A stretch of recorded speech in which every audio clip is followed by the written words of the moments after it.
and welcome to the 100th episode of The Company Doctor. And what an incredible rollercoaster of a 5 years it's been.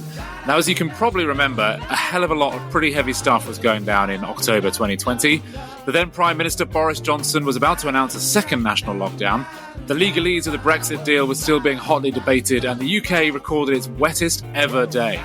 But amid all of that gloom and darkness, the first ever episode of the Company Doctor podcast emerged like a brilliant beacon of light-hearted business bounce. And since then, we've been lucky enough to be joined by a multitude of impressive and insightful guests from across different industries and from across the world. Now, I'm thrilled to say that we're carrying on that tradition for our 100th episode with none other than Gabriel Nussbaum, aka That Money Guy. A personal finance specialist, journalist, and content creator with a massive social media following and an even bigger brain. Gabriel's here to help us demystify some of the more daunting topics relating to money and finance in his now famously charming and charismatic manner. So without further ado, Gabriel, over to you. Hi, Gabriel. Thank you so much for joining. We're on episode 100. We've got the 3Gs, and we're really fortunate to have Gabriel. Welcome to the Company Doctor. Very honoured to be here. Thank you for having me. Oh, it's exciting. And I thought before we get into it, because the topic today is demystifying finance and money, so we're really looking forward to it. And what a great episode to have for our 100th. But I thought maybe you could tell us what makes Gabriel Gabriel. Tell us the audience who you are. Very interesting. I'll try and keep it brief. So I'm Gabriel, but you might have heard of me under another name, which is That Money Guy, which pretty much gives away what I do. I try and teach people as much as I can about money. It's an undertaught, underserved, underspoken about subject in this country in particular. And I am trying to use places like social media or any platform that you cannot shut me up on to essentially teach about the topic of money, because it is fundamental. Whether you like it or not, you need to know about it. So a little bit about me. I actually qualified. Well, I didn't qualify, but I studied mechanical engineering and then went on to work in finance, which is often referred to as the dark side when you're an engineer, because they want you to change the world. And then you go work in finance and they're like, oh, great. So I went to work at Barclays for a couple of years. And at the same time, I became obsessed with the topic of personal finance. It was the first time really getting a consistent paycheck myself. So I was like, well, what do I do with this thing?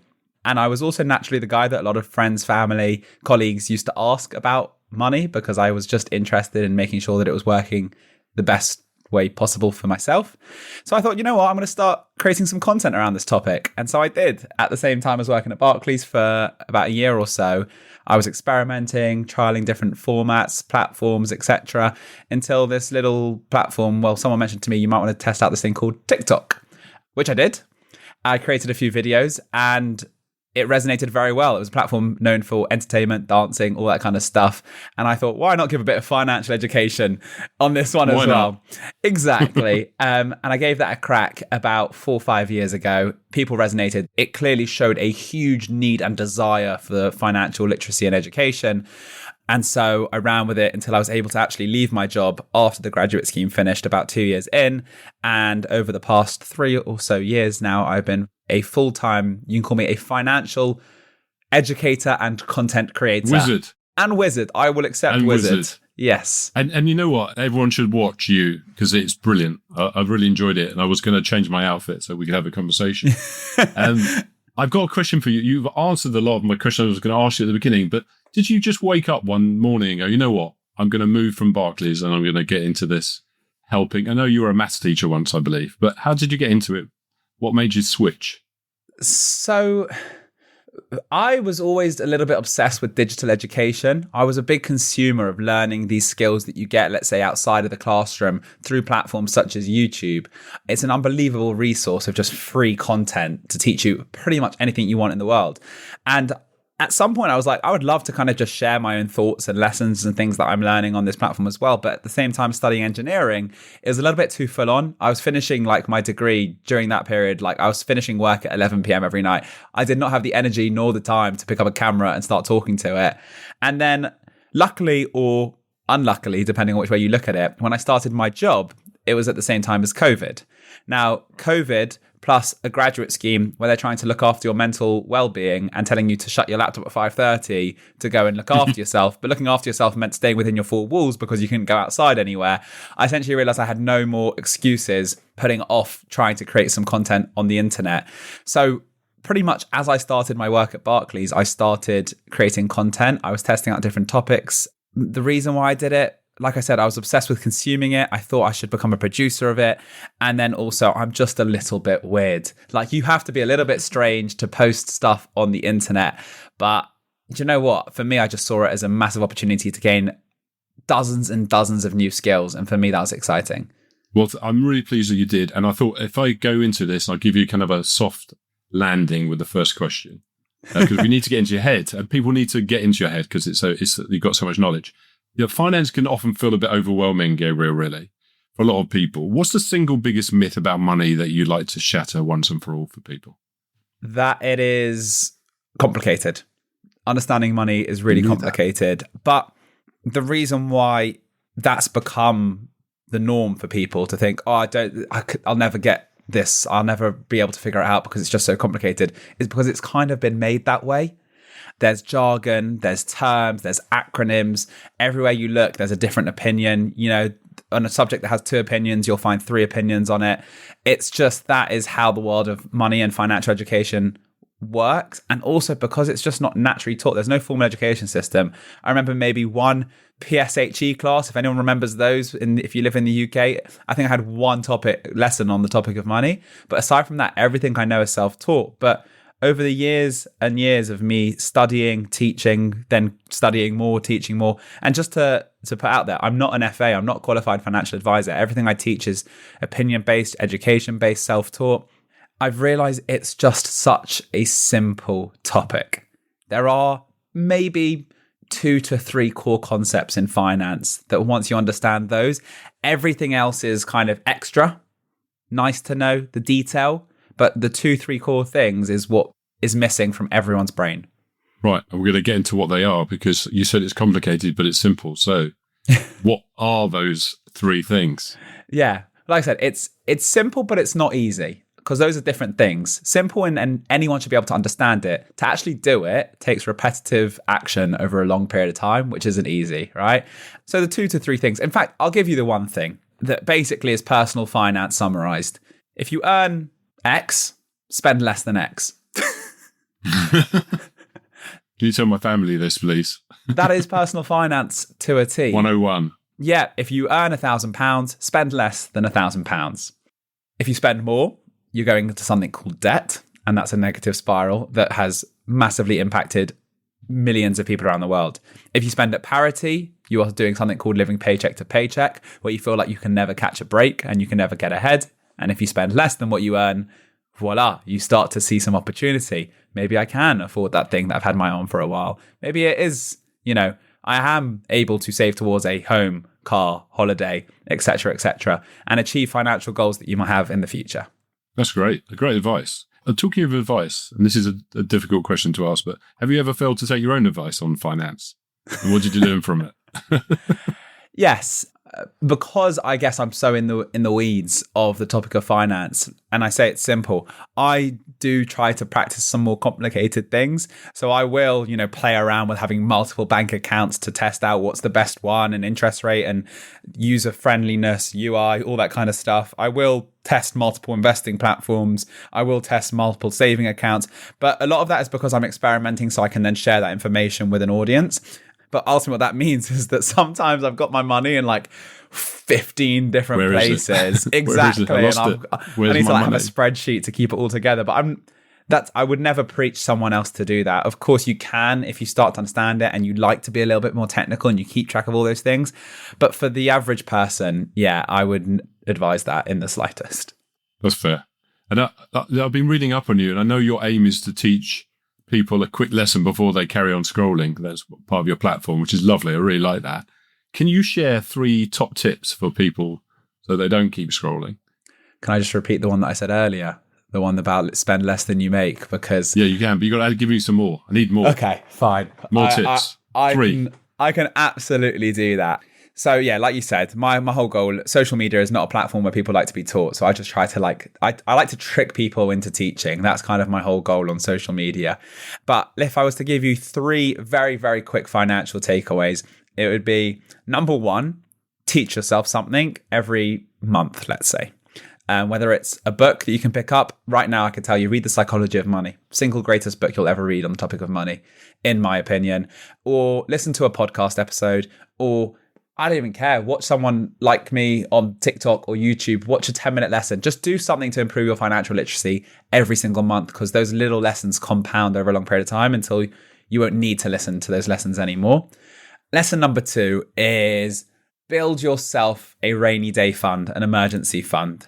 A lot of people ignore this and try to go straight to the, let's call it more glamorous side of finance when they have a bit of money. Oh, I want to start investing. What about buying property? Oh, crypto. That sounds fun. I'm not going to say that any of those individual things are bad ideas. Of course, with the right research and, investigation, please take your own, route with money and finance. But what I will say is if you don't start with a backup plan at the very beginning, things can go horribly wrong. You know, that day where you get out of bed and you go downstairs and the car just won't start. And you're like, oh, I've got to put that on the credit card because I've got nowhere to put I've got no backup plan. You just need to have something somewhere put away for those unexpected but guaranteed expenses in life, I would say. And then number 3, because you asked for 3. Oh, this would be a good one if you could do this straight after this episode. I call it rip the Band-Aid off. You just need to look at what's going on behind the scenes. You need to look at your bank account. You need to look at your credit cards. You need to look at your saving accounts. You need to look at where your money is going. So many people think that they can figure things out just moving forward, looking forward into the future. But actually, your history is a great kind of mirror to show you everything you need to know about yourself when it comes to money. And often what will happen is most people just do not look at their last month of spending. And if you go and do that, you will immediately spot 3 to 5 things that you go to yourself, wow, and maybe I do have a problem. Maybe Deliveroo and me need to be divorced because there's been 17 orders last month and that is just not acceptable. George, he knows you, right? Sorry, George. I'm picking on you specifically. But that's a really important lesson. Just look. It's the first step. It's painful, but it's worth it. That's a really good advice, Gabriel. Do you think people are a little bit nervous of looking into, like lifting the covers? Does that stop them doing it in case they find nasties in there? Absolutely, because I went through that period. I went through the period where I just didn't know where my money was going. I started working at Barclays. I was earning a brilliant salary, more money than I'd ever earned in my life, and yet I wasn't able to save. And I was like, something's going wrong here. And it was quite interesting that the moment that I looked under the bonnet and I, saw a few it wasn't even crazy. I saw a few subscriptions on there. Let's say, for example, I was able to cancel immediately. Okay, great. An extra 50 quid into my bank account every single month. But do you know what it did do? Moving forward, the month after, my spending dropped by a couple of £100. And I didn't feel like I was changing my habits or anything like that. But really what I was doing was I just now knew that me in a month was going to check that month's spending. I knew someone was going to be doing some due diligence on my spending. And maybe that made me think twice before making a silly purchase. I really like that advice. I did it recently and I found things I didn't realize I'd done so many years ago, just forgotten about them. So it's great. And if we're kind of going in the other direction, so if someone's listening right now and they've never budgeted, invested, or even thought seriously about their money, what's the first small step they could take from an investment point of view rather than savings point of view? So investing, the one simple thing I'll say to you right now is open a platform, put a quid in, something you're happy to lose, and just learn that way. Like, there is no other, I haven't found a better method to start learning how to invest than putting there are platforms that let you start with £1. You can go on there, put £1 in, buy a share, buy a company, just play around with the platform. Get used to that £1 dropping down to 97p one day and then going up to £1 and 2p one day, because you get used to the feeling, you understand how it is. You can watch 100 videos on the topic of investing, which is great and also would be probably another second best method. But without doing it, getting skin in the game a little bit, I don't think people understand investing. I mean, if you look at the news these days, there are so many, the UK economy, the Chancellor is trying to get people to start investing after all these years of risk warnings and no, it's so scary and don't invest. And don't get me wrong, there's plenty of risks that come and are associated with investing. but it's been made to basically be this incredibly unsafe, scary product. And now all of a sudden there's a switch in it. And I remember, I mean, if you take your mind back to a couple of months ago, one of the methods that was being discussed was, shall we cat cash ISAs, which is the UK saving product, to try and push people into the stocks and shares ISA, which is the equivalent product, but for investing. And it was like, let's kind of like force people into investing. People aren't going to invest that way. You can't force someone to do something that they have no education on. And like I said, the best way to get that education is put some skin in the game. I like that. Well, listen, Gabriel, you've made it this far, and Gary's obviously asked some pretty keen questions of you, but this is the segment where I fire some killer questions at you. It's called the George Claude Grill or Claude Corner. We're still not entirely sure. There haven't been enough of them for it to warrant its own name yet, but we'll get there. And before I order yet another sort of delivery lunch, which I'll obviously be checking back through my bank statements about. Question number one. One thing we haven't touched upon is pensions. You, in the past, have been sort of radically transparent about your own pension balance. Why do you think that so many people feel shame and secrecy around their own money and their own financial situations? And what can we do to start breaking that cycle? I would say it's twofold. Number one is that they probably think they don't have enough put away. So if you think that you're not doing well, you're going to not feel very happy to talk about it or learn more about it, and you'll just kind of avoid it and push it to the side. But sadly, the averages are so low in this country when it comes to pension pots, saving pots, investing pots, anything when it comes to positive financial things, that you're probably doing better than you think. So I would say that's probably one of the main reasons. And then the number two is just it's a culture that we've got here in the UK. We do not like being open, talking about the topic of, I mean, there was a recent study that said that people would rather talk about an affair to their partner than to talk about their financial position to their partner. Wow. And I think that speaks volumes. We just are not comfortable talking about it in the slightest. And I think that if it's not taught formally in schools, the next best way to teach each other about money is through conversation, which is what I'm doing online. Nice. And what are you doing right now? And with that in mind, have you ever had a moment where you've thought to yourself, I'm supposed to be that money guy, I'm supposed to be good with money, but I've really made a mistake here? And if so, if you're comfortable talking about it in the spirit of financial conversations, what was it? I've made dozens of bad purchases. Financial mistakes are just part and parcel. You should be allowed to make bad money choices and learn from them. But I'll say one, which is a little bit more technical, but it's a product called the Lifetime ISA, which is a product that supports young people, or it's actually for anyone between the ages of 18 and 39 to save towards a first-time property in the UK. And it's a brilliant, brilliant product if it's right for you.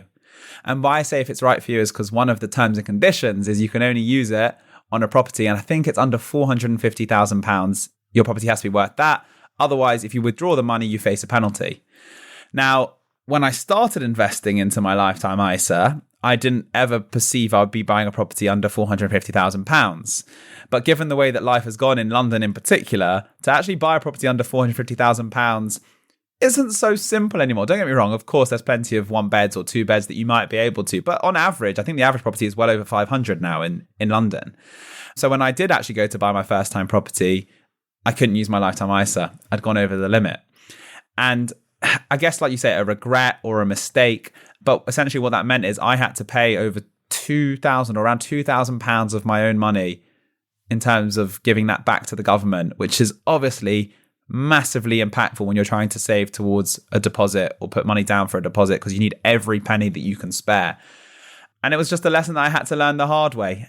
I don't think it's a bad product. I just think it's a product that requires more education, because people see the glossy side of it but don't know the penalties if you don't fulfill the terms and conditions. Great answer. Thanks for that. Just sort of, not to make this too negative and talking about mistakes all the time, but you do have quite a large social following. And I think it would be interesting to know, you do a lot of sort of the Ask Me Anything situations. And I wondered whether you would be happy to share what the most common mistake or the most common question that your followers are most interested in, and the things that they most will sort of want to talk about and hear you talk about. I think investing has become a really intriguing topic, especially to the younger generation. It's become more democratized. There are more platforms you can do it on cheaper. So a lot of people are very intrigued about it, but the education is still so low. And obviously I talk about it quite a lot on my channel because it's a really important topic. And then I'll often get this question, which is, cool, what do I invest in?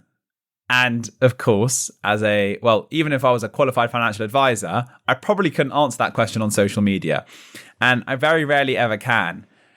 And what that question often means is I will not start investing until someone tells me exactly what to do. And that's never going to happen.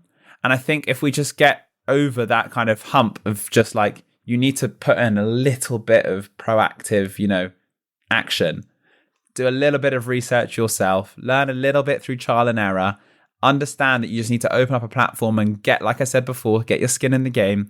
That would kind of answer that question for 9 out of 10 people. But for those of you listening that do keep asking me what to invest in, I cannot tell you legally, nor would I want to, because investing is a personal thing and you should make those decisions on your own. That's absolutely fair enough. Right, a couple more. You're doing great. And this is one which I'm not sure I fully understand myself, but I wrote it down and thought it might be an interesting one to discuss. If you had to choose between giving someone, and this is sort of fairly broad, but if you had to choose between giving someone an £1,000 pay rise or teaching them how to manage the money that they have better, which would you choose and which do you think would have better sort of long-term impact? I feel like you've set me up for this answer when you're asking me about long-term impact. But I reckon that on the average salary in the UK, I could get you £1,000 in less than a year if you allow me to manage your money. So not only would you get that £1,000 regardless, if not more, but you'd also get a lifetime of knowledge. So it's an easy win. Great. Well, listen, let's hang on after this call and maybe I'll have a few follow-up questions for you. George, hit me up, 20% commish. That's fair.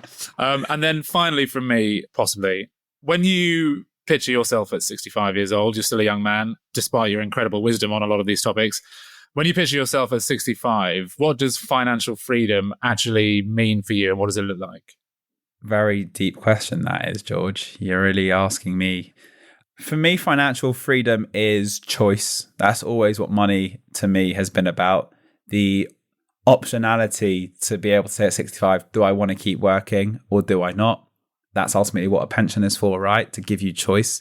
I'm not really after, having 5 houses around the world and 6 yachts and 5 Lamborghini.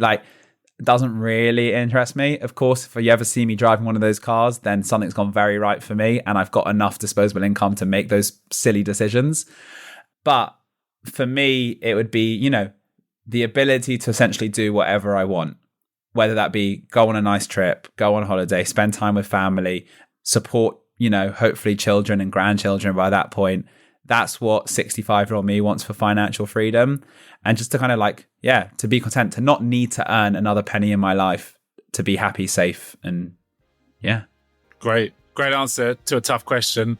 You survived the George Lowe grill. Gabriel, congratulations. Thank you very much. I will hand you back to Gary. Talking about education, I know you're keen to demystify, money for people and help younger people. If you could design a school curriculum on money and finance, what would be the essential lessons every student should leave with? Oh, that's brilliant. Number one, it would start at the age of 7. In fact, even younger. I would start it in primary school. 7? There was a study that came out recently that said that your financial attitude and habits are set from the age of 7 years old, or as young as 7 years old. The things you hear from your parents, you're walking through Tesco with them doing some shopping, you pick up a magazine that you wanted to buy or a chocolate bar, and they go, no, put that back. These little things slip into your psychology. For me, the best financial lesson I got from before 7 was anytime my grandma gave me a little birthday present or something like that, she looked at me and she went, save half, spend half.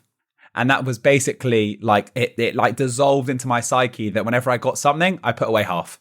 Because that's just what I was told from a young age.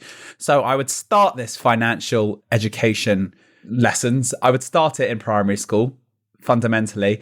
And then what it would teach you isn't just how to earn money, but it's what to do with the money once it ends up in your pocket. Because that's what school is right now. It teaches you how to get the paycheck, how to get a skill so you can be paid, but not what to do with it. So we would be doing all of the boring things that everyone would roll their eyes at. We would be talking budgeting. We would be talking saving. We would be talking tax, income tax, what your payslip says and how to understand and to read it. We would be talking negotiating and, having open conversations about money with your family, with your friends. We would learn what debt is, how to avoid it, different types of debt, good debt, bad debt. So it would be a really, really, really boring itinerary, but we bring so many sweets and chocolates into those classes that kids would love them and it would be the best class they ever go to. You got to bribe people into this stuff because it's not glamorous, right? I'm not saying anything at school is glamorous. I don't think any kid is running to Pythagoras either. I quite liked it. It was for you, but apparently for you. I'm a bit of a maths nerd. But listen, it's just as important as any of those topics that you do normally learn in schools. And I'm sure, listen, if I've managed to trick people into learning on social media, then when they're forced to be in a classroom to learn about it, I'm sure we can come up with a few methods that are quite entertaining. I love that. But I think you should do this. I mean, we've got to get this into the school curriculum. I think it's an amazing idea. I'd love it if my kids I believe many people have been trying for many, many years, and it's not an easy one. But you've got to be the Jamie Oliver of finance. I think you can do this. That'd be great.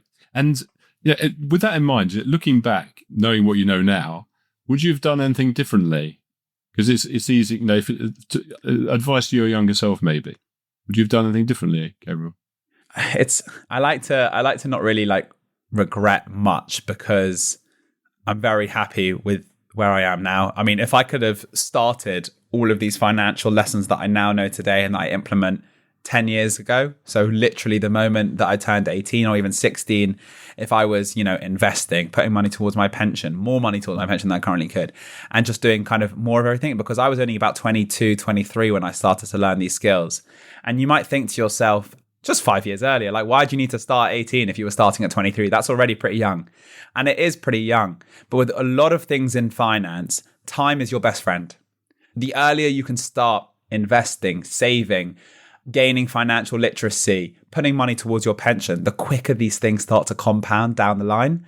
So I know that I don't regret starting when I did, but even those extra 5 years could have made a huge difference to the end number that will be in my bank account. That's good. And, talking about time, when you invest, should you just leave it? Should you play around with it? Well, touch it or just leave it alone? I like to tell people this is for your money, that you don't know what to do with it. You genuinely you don't even know when it would be taken out. I mean, general practice states that you want to be looking to invest over periods of at least 5 years. So that money, you do not want to be touching it in 5 years. I like to stretch it out even more to say 10 years. Because it's that long-term growth money that you don't have the specific goal. It's not like you want to buy a car at a specific price in 2 to 3 years. That's not investing money. That's saving money because there's a hard goal that you want to hit. But anything out further than 5 years, you shouldn't really have a specific idea of the price you're going to be paying and for the specific item you're going to be buying. And that's normally the realms where you should start thinking about money from an investing perspective, because it can outperform savings, inflation. I say can, there are periods in time where it hasn't, and this is the risk that's associated with investing. But on average, it does outpace all of these things over long periods of time. You'll often hear people say that the average return of the stock market is somewhere between 7 to 10%. That doesn't mean that last year it was, 8.5%, and the year after that it was 8.5%, and the year after that it was 8.5%. No, some years it's 20%, some years it drops 10. Then the next year it can go up 18%, the next year it can go up 4%. It's just an average thing. But normally what happens is if you stretch out these numbers over long periods of time, you start to see a general positive curve. One statistic that's one of my favorite statistics in the world of investing is the S&P 500, which is the US stock market, top 500 companies in the US. Over any 30-year period, which is take, 1990 to 2020 or 1950 to 1980, whatever you want, in any 30-year period, and I need to completely fact check, but I'm fairly certain that the worst ever 30-year period was a 7.8% positive return year on year. Now, this will be fact checked, and feel free to absolutely slate me in the comments. But what I'm trying to come across is it was a pretty decent average return over the worst ever 30-year period. Essentially meaning, so when I say 5-10 years, if you can stretch that to 30-40 years of investing, you're starting to look into a slightly lower risk profile.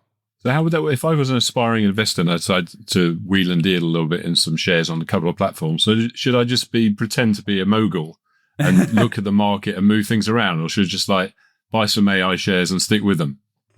My favorite word when it comes to investing is diversification.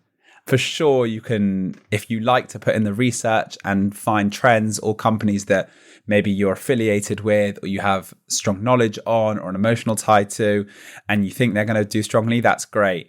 But I always say if you're a beginner investor, you want to be looking to buy large funds of multiple companies. I dropped you the S&P 500 before. You can buy that. It's 500 of the US's top companies that you can buy with a click of one button. Now I'm not telling you to pick that one in particular, but what that does do is, let's say, God forbid, Apple just disappears off the face of the earth. There'll be bigger problems than this, but you will have 499 other companies in your investment portfolio that are backing you up.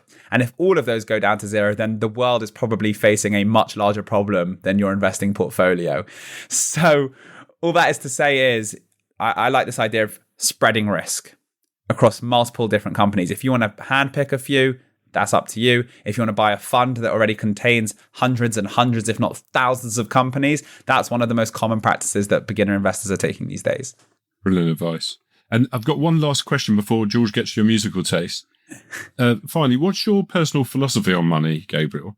Not just making it, but using it to live a meaningful, fulfilling life. What would be your personal philosophy on money? It's a deep question to finish.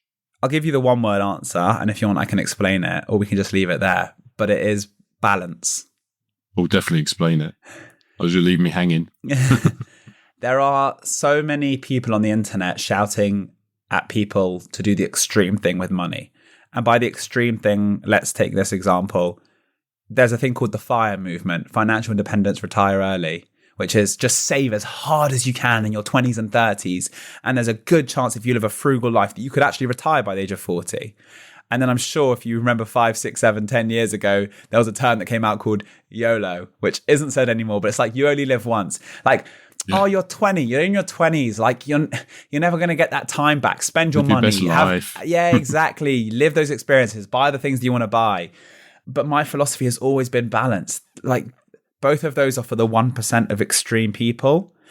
But there's a way to live life down the middle where you can go out and buy that cappuccino on the way to work if it makes you happy. But you should also be saving. Like you can do both. You can spend and you can save. There's a middle ground for everything.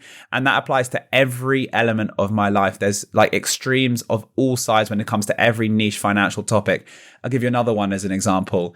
Debt, how to pay off debt. There's huge arguments as to whether you should use the snowball method or the avalanche method. Pay off the highest interest debt first or the highest actual debt first. If you're paying off debt, you're paying off debt. Like, yes, you can use one of those two tactics, but surely it's better to just start somewhere if that's what gets you started than overcomplicating it. Analysis paralysis, thinking, I don't know which method to choose. I'm going to leave it this month. I'll pick a method next month and start paying off debt then.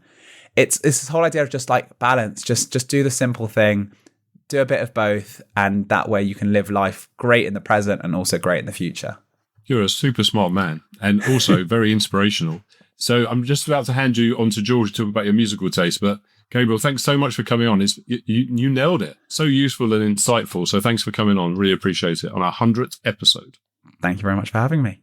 George, over to you. Yeah, I'll chime in here and say thanks as well. And I feel quite smug actually because, listen, not to take credit for the inevitable success of this episode, but I was solely responsible for getting Gabriel in. So if I can ride his coattails all the way to podcasting success, then I'll be pleased. But no, that was absolutely fascinating, just as I expected it would be. I still say YOLO, by the way, so I'm not sure how I feel about that. You and me both, George. Okay, great. As Gary mentioned, we do ask our guests to submit a tune or two onto our playlist. We've got a Company Doctor podcast playlist, which is full of all sorts of, we've had some amazing submissions, and I fully appreciate that we didn't make you aware of this, and we landed it on your door right at the beginning of this recording session. So if it's just the one, that's absolutely fine. If you want to think about it, that's also fine. Okay. But if you did have just one tune, what would it be? I've got a very unique sense of music taste. And by unique, I mean it scatters all over the world. I could drop you a Busted song. Unbelievable. Thunderbirds I'll Go. That could be it. I love a musical as well. Oh, yeah. But what I'm going to go with, and I don't think you're going to see this coming after the Busted reference, is Adele, Hometown Glory. Oh, Wow. guilty pleasure is listening to Adele. My wife's going to kill me for being like, did you admit that in public to someone? But You told everybody. He's out there now. She's unbelievable. Like, any song, to be honest. But that one, yeah, if you want to hit the feels, that will be it. I don't think we've got any Adele as well. So that is amazingly, in 4 years or whatever it is, that's our first Adele tune. So 5 years. So thank you for that. Criminal. I'm actually going to see McFly versus Busted. So that's my guilty pleasure. And that's what I'm Versus revealing. Adele. So I would have been happy with either of those. But yes, okay, Adele, it's in there. Thank you so much, Gabriel. We really appreciate you coming on the show and joining us for such a wonderful 100th episode. Check Gabriel out. You'll be able to find him, That Money Guy. You'll find him easily. He's got a massive following, deservedly. And Gabriel, thanks again. Thank you very much. We hope you enjoyed our 100th episode. I'd like to say a personal thanks to Gabriel for joining us today and for making it an extra special discussion despite his rather hectic schedule. And to extend a heartfelt thanks from me and Gary to you, our listeners, for your continued support over these past 5 years. We have some exciting things in the works, including the recording of another live on-location episode, more YouTube shorts, and of course, more of our increasingly popular walk and talks. Thanks so much again. Here's to another 100 episodes, and we'll see you next time.